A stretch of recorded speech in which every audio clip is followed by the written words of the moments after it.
Mesdames, Messieurs, bienvenue sur cette chaîne YouTube. Si vous êtes nouveau, n'hésitez pas à vous abonner et surtout cliquez sur la cloche de notification pour ne rater aucune nouvelle publication.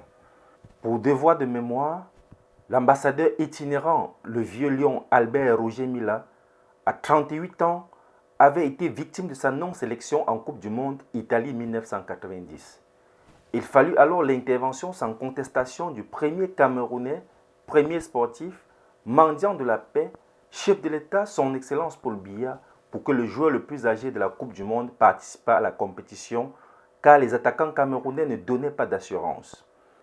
Tout le staff encadré eut peur de cette décision présidentielle, car d'après eux, le retour de Roger Mila dans l'effectif, alors qu'il avait déjà passé la main, pouvait créer des polémiques. Oh que non! Le président Paul Biya avait une vision assez singulière qu'aucune autre personne n'avait pu avoir.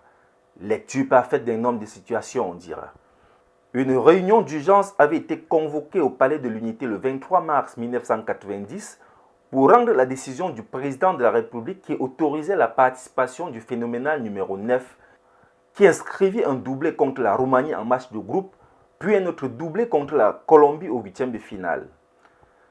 Si le Cameroun a pu devenir le premier pays africain à jouer les quarts de finale de la Coupe du Monde, c'est bien grâce aux performances de l'incontestable Albert Roger Mila et la décision d'un homme visionnaire qu'on ne cessera de féliciter, son Excellence Paul Biya, mendiant de la paix, premier Camerounais, premier sportif.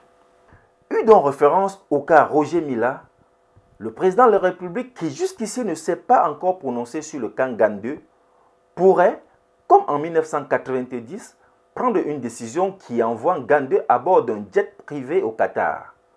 Le premier match du Cameroun dans le groupe G étant prévu le jeudi 24 novembre contre la Suisse à 11 h, heure du Cameroun.